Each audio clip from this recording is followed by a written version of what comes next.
Good afternoon and welcome to Perth International Airport. This afternoon, or this evening to be precise, we're going to be flying up to Kuala Lumpur with AirAsia X on their Airbus A330 aircraft. First time flying AirAsia in quite some time now, probably well over 10 years to be precise. It's going to be the first flight on a lot of flights coming up now, as I'm doing a bit of a tour around Asia over the next month or so. So yeah, I'll be connecting on to Sri Lanka. So yeah, we're flying to Colombo tomorrow morning on a regular AirAsia A320, so that will be really interesting. We're going to spend a couple of weeks in Sri Lanka and then also going to then probably travel around Malaysia, Thailand, possibly some other countries as well. So it should be a really good next month. So yeah, without further ado, let's now head into the terminal, get checked in. Could be a little bit of paperwork involved because I've got a visa for Sri Lanka, but yeah, let's get checked in and I'll see you airside. Before we head into the terminal, just be information about tonight's ride up to KL. It's going to take around 5 hours and 20 minutes with a great circle distance of around 4,124 kilometres. Going to be leaving Perth just before 5 p.m, arriving into KL just after 10 o'clock this evening. Being my home base here at Perth Airport, it's my third time flying internationally out of Perth since the reopening of borders. Earlier in the year, I did fly Wamos Air over to Auckland, and I also flew Qantas up to Singapore, but that departed from Terminal 3. So yeah, good to well and truly be using the main terminal again, and I'm pleased to say Perth Airport very much has recovered to pretty well close to pre-COVID levels for traffic now. In the last financial year, they reported 14.1 million annual passenger movements, of which just over 3 million were international passengers. That being said, however, in terms of international flights, there is still a few carriers that still haven't returned to Perth, unfortunately. So yeah, hopefully in the coming months they will all return as well. But yeah, domestic flights have very well and truly recovered. Anyway, now that we're in the terminal, let's head over to the AirAsia check-in counters, which appear to be towards the right-hand side of the terminal, closer to the arrivals area.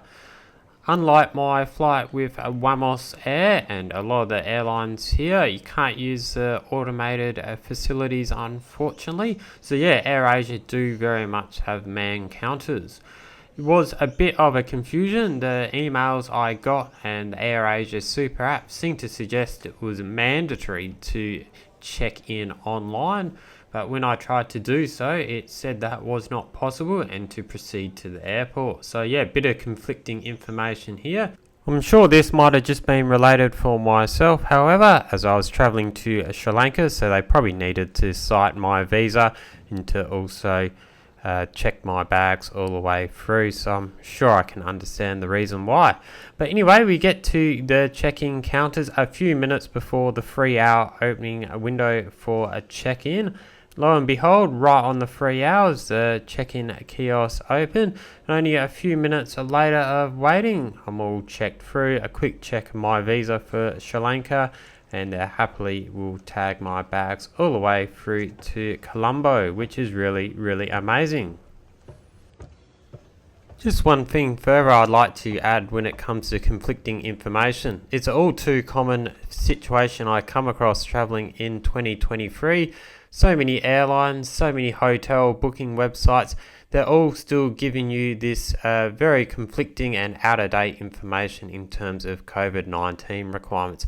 Often I'm still getting information that face masks are required and there's still vaccination requirements and all that sort of stuff. But most of the time this is not actually the case. So yeah, I think airlines and hotels, they just need to update their information so not to cause unnecessary confusion to their travellers. Because at the end of the day, when I was reading the AirAsia literature for this flight, face masks were apparently mandatory and enhanced COVID-19 social distancing and measures are all in place, which is absolutely not the case. And that could just confuse travellers, might even put some travellers off. So yeah, it's in AirAsia's imperative to just update their website. It's not very hard. Anyway, it's a pretty quiet afternoon here at Perth International Airport. All my experiences leaving Australia here at Perth is very, very seamless. They've got the latest CT scanners, so you don't have to take everything out of your bags. That's really convenient. Then you got the e-gates for immigration. So within a few minutes, I'm through international security and immigration. Absolute breeze getting through. Once airside, pretty old typical Perth airport, pretty well quiet in mid-Saturday afternoon.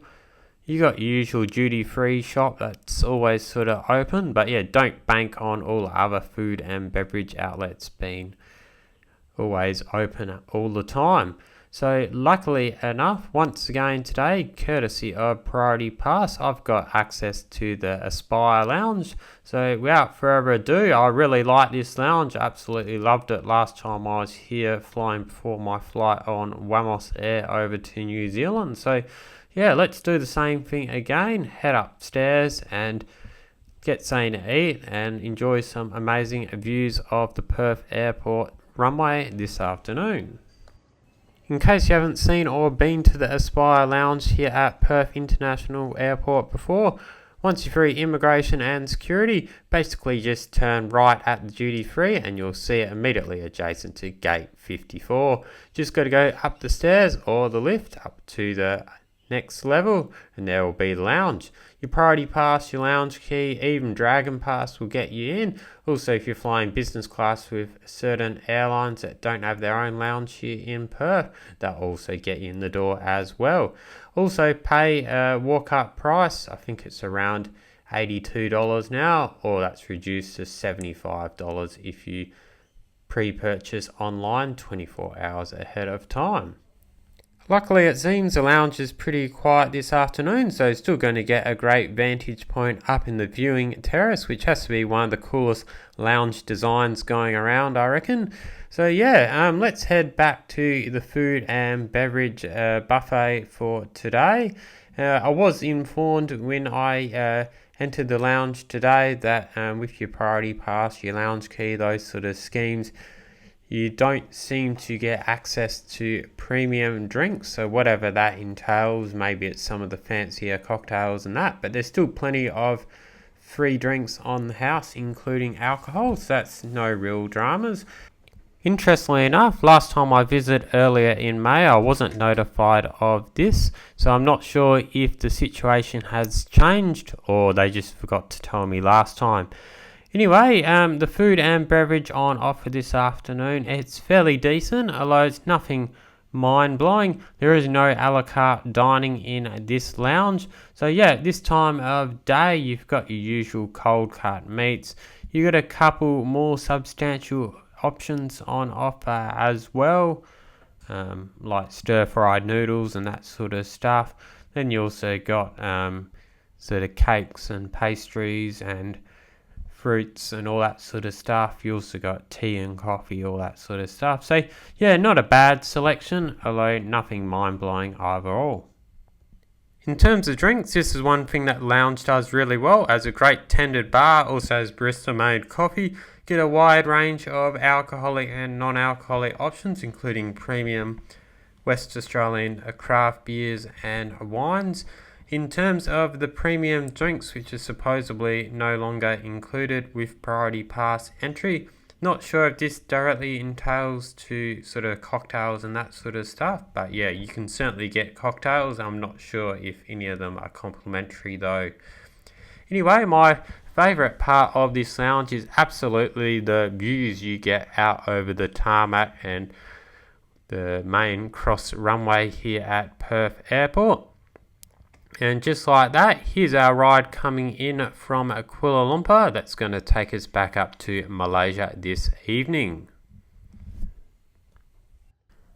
Seeing we've got great views of our aircraft flying us up to KL tonight, right here from the lounge. Let's have a look at our aircraft information for our ride up to Malaysia tonight.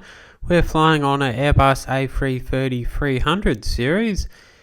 Registration number 9 Mike X-ray X-ray 0. First delivered direct to AirAsia X back in April 2015, putting the aircraft at around 8.4 years at time of taking this flight. It's delivered direct off the production line in Toulouse, France. And yeah, it's been a sole operator with AirAsia X ever since. Just before we leave the lounge now to head downstairs and board our plane up to Malaysia tonight, just a little bit of a heads up about how much today's flights cost. It's going to cost around $460 one way. That's all the way from Perth to Colombo, with approximately 10-hour overnight layover in Kuala Lumpur, where we're going to stay at the Sama Express Transit Hotel, which is airside. Have a bit of a layover there, and yeah, we'll fly over to Colombo tomorrow, hopefully with a little bit of sleep under our belt. Anyway, yeah, so $460, that's all the way to Colombo. That's inclusive of a 20 kilo baggage allowance on both flights. Also an included hot meal on both flights, which you get to pre-select 24 hours in advance. You also get a complimentary bottle of water. Also, in this extra value pack that you can select, you also do get complimentary seat selection, although it's not exactly completely available for every seat. Back towards the rear of the aircraft, it tapers off to a 2-3-2 configuration. So if you like an aisle seat, it's well worth paying extra $6 or $7 where you can sit towards the back where there's only 2 seats. So that's what we've done today with this flight. In the grand scheme of things, it's pretty good value. The Perth to KL leg, all inclusive, is probably coming at around 300 Australian dollars when you break it down. So yeah, pretty good value seeing it's all inclusive. However, I've certainly seen a lot cheaper prices prior to the COVID-19 pandemic. But yeah, it's just what it is. It's not a bad price for 2023 standards. Ironically, just as we're about to leave the lounge, I see a Malaysia Airlines Boeing 737-800 also arriving, and it's also going to be heading up to Kuala Lumpur only mere minutes after we do with our much bigger Airbus A330. It's a bit ironic, the full service Malaysia Airlines is still flying the tiny little 737-800, though they do fly A330s on the route as well. Interestingly enough, also see a Wamos Air A330 coming in from Auckland as well. So yeah, be sure to check out my YouTube channel for that very, very interesting flight from earlier this year when we took one of the most bizarre international flights that you can from out of Australia with Wamos Air all the way from Perth to Auckland. So be sure to check that one out, absolutely. Anyway, we've had an excellent couple hours here at the Aspire Lounge. Very much delivered the goods once again. Very much enjoyed my experience here. Perhaps a minor step down from the very, very unbelievable experience I had last time, but still a very, very solid experience here at the Aspire Lounge. Just gone 4 o'clock now, so yeah, we better head downstairs and head over to the downstairs gate, get ready to board our flight over to KL tonight.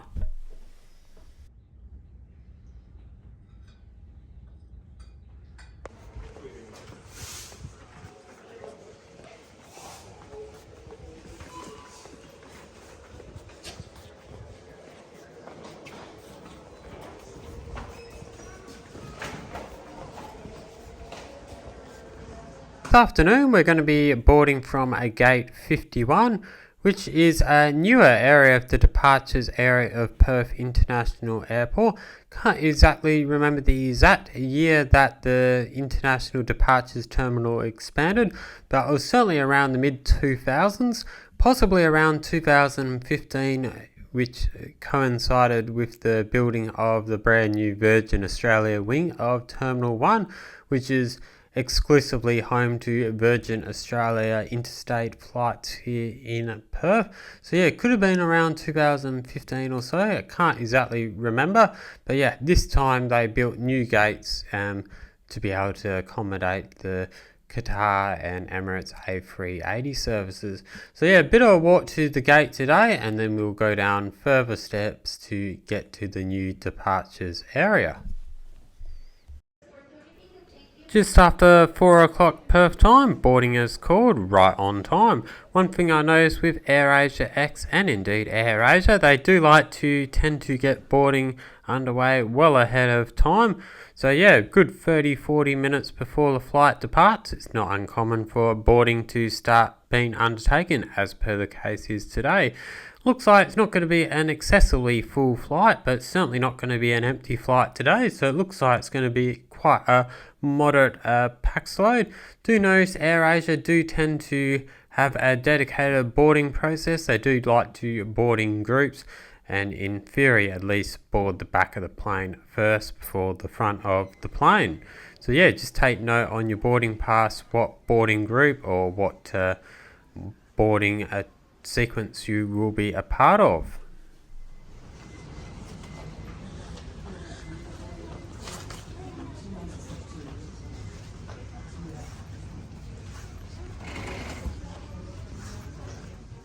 Can't help but notice our aero bridge this afternoon is much shorter in length than the one we had to take to get on board our Wamos aircraft over to New Zealand early in the year. So that may very well be a good thing. And yeah, without further ado, we're now about to enter our AirAsia X Airbus A330-300 aircraft.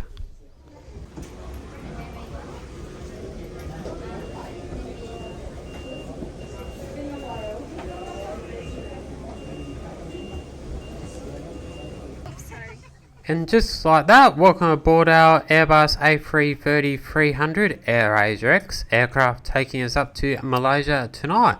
You'll see the A330 very much is the workhorse of AirAsia's long-haul fleet. In total, it's a pretty big plane. It has around 382 seats, which 12 of these up the front of the bus are business class or premium class seats. The way I look at it, they're more like a angled lie flat seat, have a pitch of 60 inch and a width of 20 inch. They look pretty decent indeed, and if your price is right, you can definitely get a pretty good bargain on them. Out the back of the bus, you'll find there's 365 fairly stock standard seats. Generally speaking, they're in a free configuration. However, you look closely, you'll notice from a row 44 backwards, the configuration becomes less dense as it narrows out with the fuselage. So there you'll see a 2-3-2 layout.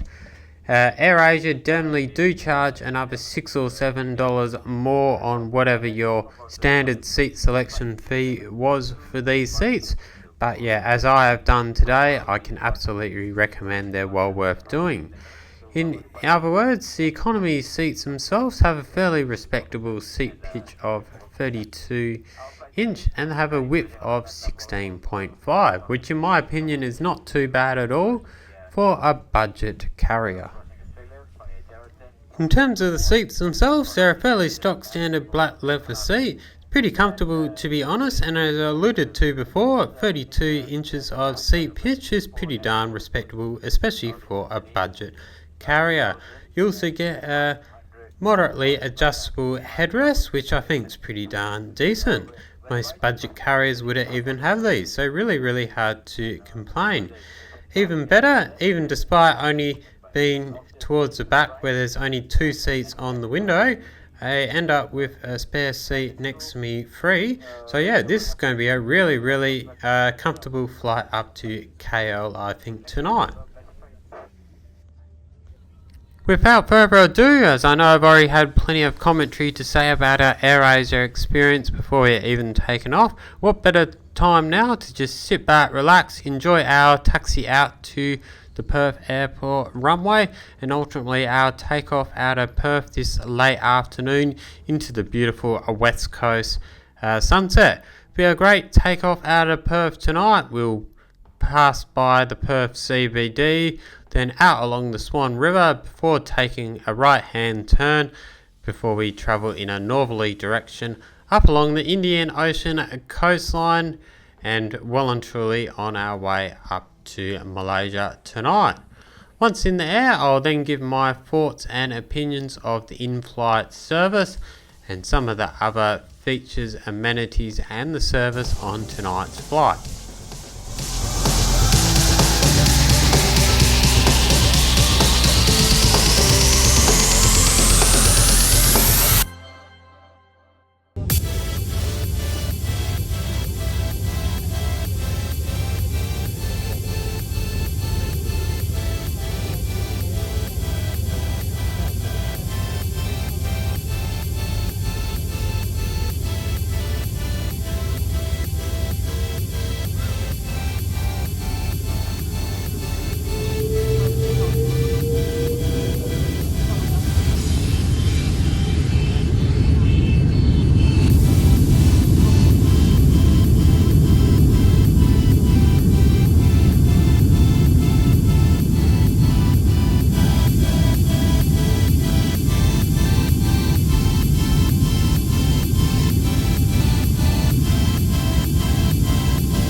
Now that we're well and truly in the air on our way to cruising altitude, heading up the Indian Ocean coastline on our way to Kuala Lumpur, let's have a look at the in-seat tray back table. Very much a stock standard tray table, nothing much to report about here, but does the job nonetheless.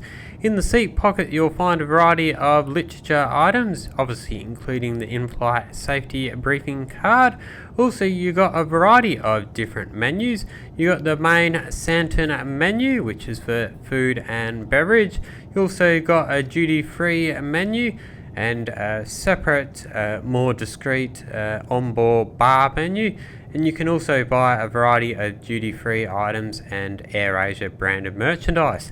So plenty of stuff you can buy on board with AirAsia. Let's have a look at the very good Santon menu to start with. It's got a great variety of meals. Hot meals are 22 ringgit, so at an exchange rate of 3 to 1 Australian dollars roughly, get a hot meal for about $8. Plenty of your Malaysian sort of favourites and a few Western style dishes as well, so hard to complain there. And then kind of soft drinks, teas, coffees, that sort of stuff only costs a couple dollars. With your hot meals, I very recommend you pre-book them online, as they often don't actually sell them on board the plane, just to reduce wastage and that, which is fair enough. So yeah, if you don't book your meals online, I'm not saying you won't be able to get them on board, but you might be quite possibly limited to just snacks and drinks, that sort of stuff. For this flight, I've pre-ordered the roast chicken with black pepper sauce. So yeah, later on we'll have a look at how that goes down. But yeah, just looking at the menu, it looks very reasonable compared to prices you'd pay on Australian airlines such as Virgin and Jetstar, and the variety and quality of the food looks pretty darn decent. As I'm sitting in one of the last rows of the plane, I'm expecting it is going to be a bit of a wait for my pre-ordered meal to come out. So let's have a look at the entertainment options on our Airbus A330 Air Asia aircraft. What can I say? There is pretty well no entertainment on Air Asia X, not even an in-flight magazine or anything like that. So it very much is bring your own. Although when you are flying from Perth to Kuala Lumpur during daylight hours, there's some amazing views out over the northwest coastline of West Australia, especially as you're passing the Shark Bay region of West Australia, which is very, very famous for its rugged coastlines and quite a history of shipwrecks. So keep an eye out the window for that. There's plenty of great scenery, but yeah, apart from that, you really do have to entertain yourself. What I usually do when I'm expecting to be flying these sort of carriers, I usually download a YouTube Premium, sign up for that. Sometimes you can get a free trial, load up your device with documentaries that you can download offline. Channels such as Free Documentary and World Documentary have a huge variety of free documentaries that you can download, everything from engineering to history to geography, all that sort of stuff. So if you like your documentaries, that's the way to go. It definitely kills the time. Anyway, with my first short documentary TV episode out of the way, here comes our roasted chicken with black pepper sauce. Overall, it's a pretty decent and well portioned meal. Very tasty and succulent. Very much enjoyed it. Also comes with a complimentary 250 milliliter bottle of mineral water. Really have to praise AirAsia's catering and their pre-ordering meal service. You can select a variety of different hot meals online prior to your flight. They're very, very affordably priced, and the way AirAsia dishes out their service of these meals is with almost military precision. So really, really appreciate that. AirAsia really have the process very well established. In terms of their service, usually sometimes with their flights they start off with a quick round where you can buy snacks and drinks. Then they hand out the pre-ordered hot meals. Then they typically do another drinks or snacks service. Then they kind of do a duty-free service, and also sort of where you can buy merchandise and that sort of stuff as well. So AirAsia really have the in-flight food and beverage service very much under control. I think it's an excellent system. And if you do want to buy stuff on board, you might not necessarily be able to bank on getting hot meals, but yeah, their snacks and drinks are extremely affordable.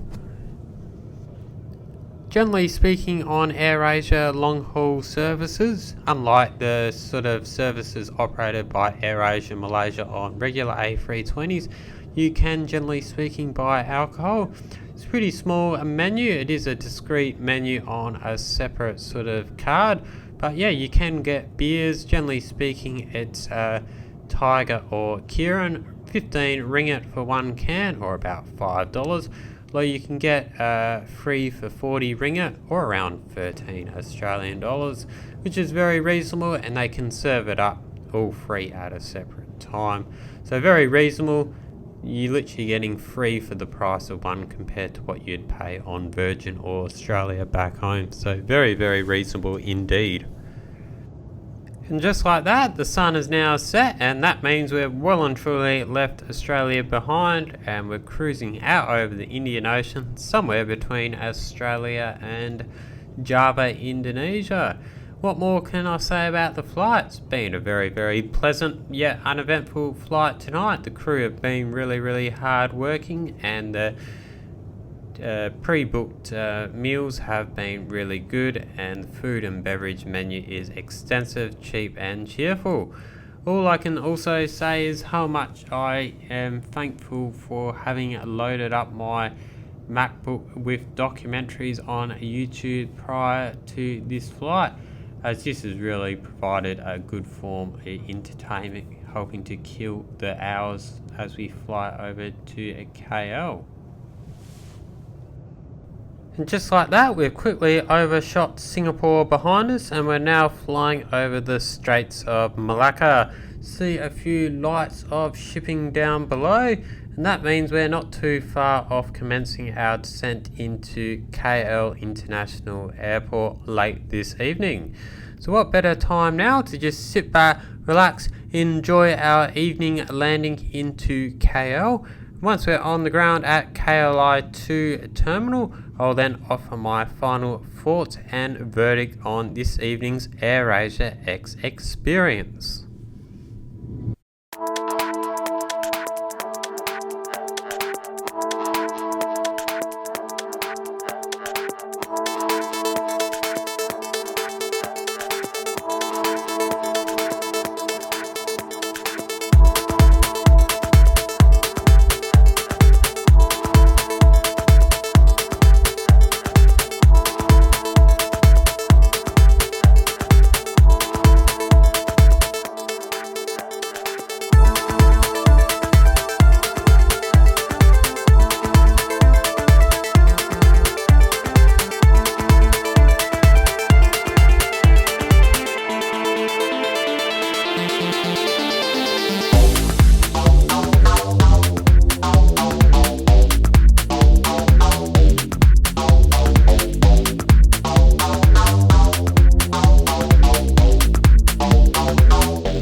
Now that we're landed into Kuala Lumpur International Airport, KLI2, late here on a Saturday night, best now I trying to offer my final thoughts and overall opinion on tonight's flight. So yeah, overall I thought it was a pretty solid experience with AirAsia this afternoon and evening. For a budget carrier, I was really impressed overall with how much of a comfortable, smooth and otherwise uneventful flight it was. That means everything I expected the flight would be, it very much met my expectations. And yeah, yes, it's a budget carrier, but overall I thought it was a very well run operation here at AirAsia. It was a pretty reasonably comfortable aircraft, especially considering it's a budget carrier, and everything about the onboard service, even the ground handling, is super efficient and very, very well run. What I would say, I'm not going to weigh in. I often hear that AirAsia is given the title of the world's best low-cost carrier. That's if you look at Skytrax, it keeps putting it number one year on year. So not going to weigh in on that debate personally, because I probably haven't flown enough budget carriers to truly be qualified to offer that perspective. But what I will say is that AirAsia definitely know what they're doing. They know how to run a budget carrier operation, and they know how to execute that business model very, very well. So I see absolutely no surprise why the airline has been so successful flying regionally throughout Asia, and also ever increasingly to medium and long haul destinations to Australia and beyond. At the end of the day, while I don't think budget carriers offer quite the dirt cheap prices that you used to see between Perth and South Asia prior to the pandemic, in reality, however, this flight was probably roughly about half the cost of Malaysia Airlines or other full service carriers, especially when I was considering how much a comparable fare would be all the way to Colombo. So a fare that was nearly half the price, even when I still added luggage on top of that, and also was able to pre-select meals which were delivered as advertised and were really good quality, and also was able to organise my own seat selection. So with all these added inclusions, it turned out to be a pretty comfortable and a quality flight experience. Although I must admit this is the first time flying AirAsia in around a decade, if tonight's experience with AirAsia is going to be indicative of a typical experience flying AirAsia, I really think they're going to be on a winner with the travelling public. Really like their business model. It's a very, very efficiently run budget carrier model. You can basically fly bare bones, or you can flex it up with all the optional extras and things like food and beverage that come at a very reasonable extra price. So I think that's a really good business model. Definitely going to be taking a few more AirAsia flights on this particular trip through AirAsia. So I guess we'll see how it averages out. But yeah, tonight's experience has been really, really solid. Without further ado, let's get down to the business end of the review and hand down our Aussie Jet Setter AJ Score Index for this flight. So first things first, let's start with ground handling. Really hard to complain with AirAsia. The system at Perth Airport, and indeed I think generally with AirAsia, is still a little bit old school. Don't really have the automated kiosks in Perth, so you very much still have to go to a manned check-in counter. But yeah, arriving a couple minutes before the open time, 3 hours before, I was pretty swiftly processed only a few minutes later. Although it was a little bit confusing, they said to check in online when you couldn't, but obviously that was because I had to check my visa. But yeah, apart from that, the baggage all checked through to Colombo in the end, so that was really, really efficient. Because my luggage was being transferred via Kuala Lumpur all the way through to Colombo the next day, very much a team effort of 2 flights and 2 ground handling crews, I guess, for this flight. So, but yeah, for all intensive purposes, my bags did arrive in Colombo in the end on time and on schedule. And also, yeah, that was a very smooth flight as well, which you can see in a future flight review on the channel, so stay tuned for that. But yeah, ground handling gets a very respectable 16 out of 20. Next up, we've got crew and in-flight service. Well, what more can I say? I thought the AirAsia crew are incredibly hard-working. Yes, their business model really requires them to work hard and to basically sell all matter of product and services, to help boost that ancillary income for the airline. But nonetheless, they are very, very good at doing it, and I do think they do put on a friendly face, and they are definitely very helpful and generally there for their passengers. And yeah, I think they're very, very efficient in getting out the pre-booked meals and all that sort of stuff, doing the service. They're good on the ground as well, so excellent service by AirAsia, especially for a budget carrier. They do it really, really well, and it's still an enjoyable experience flying AirAsia. So I give them a solid 18 out of 20. When it comes to entertainment, this is a little bit of a tricky one because I had absolutely no expectations in the first place that AirAsia would have any entertainment on this flight. So if I was simply to give them 0 out of 20 because I had no entertainment, I think this would unfairly and unreasonably, put a dent in my overall score for this flight.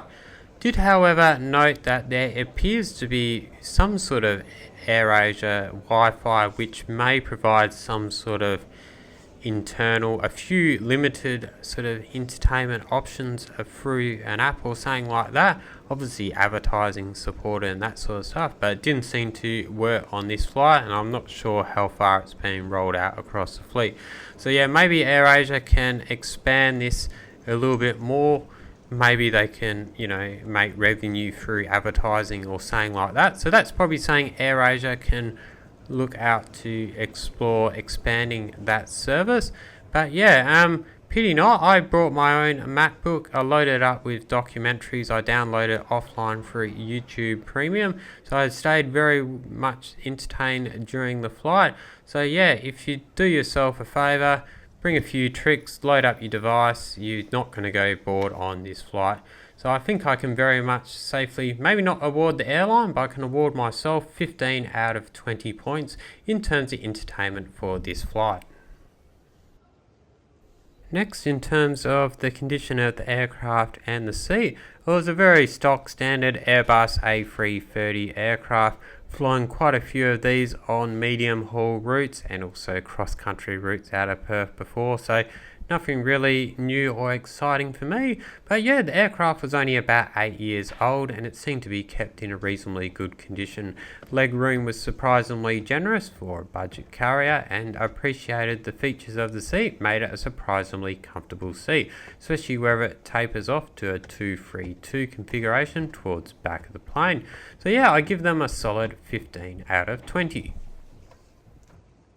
Finally, in terms of value for money, I don't think AirAsia offered the rock bottom prices that they used to prior to the COVID-19 pandemic. However, it still very much was a lot cheaper than full service airlines on this route, coming in at around half the price, even when I added all the extras such as luggage, meals and seat selection. So really hard to complain. It's all relative in the end.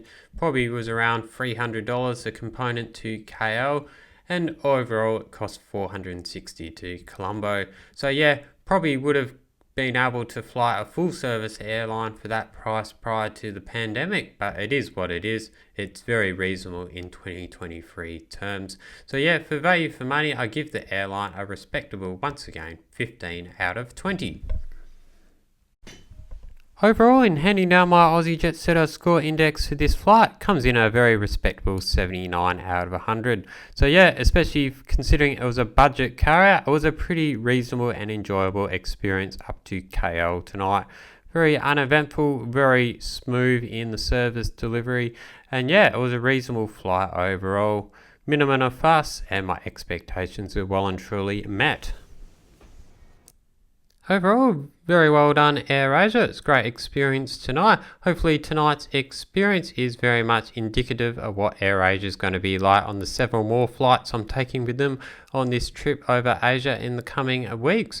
But yeah, now we're going to have a bit of a rest at the summer tonight overnight, flying over to Colombo tomorrow, so be sure to check out that review when it drops on the channel. But in the meantime, thank you very much for watching this evening's trip report as we've flown up to KL with AirAsia X. If you have enjoyed it, really appreciate it. Give it a like and obviously subscribe to the channel, engage with the channel, leave your comments, feedback, thoughts, all that sort of stuff. Really motivates me to produce better and better stuff for you guys. Encourages the algorithm to share the content with more and more people as well, so that's really good. Check out my socials as well, like my dedicated Instagram account for more short form content on there. Also check out my dedicated Discord server as well if you want to engage more with the channel. Don't forget my website as well, aussiejetsetter.com.au, where you'll see the latest written flight reviews, lounge reviews, frequent flyer hacks, destination guides, all that sort of stuff as well. But until the next time, thank you very much for watching today, and safe travels wherever that might take you.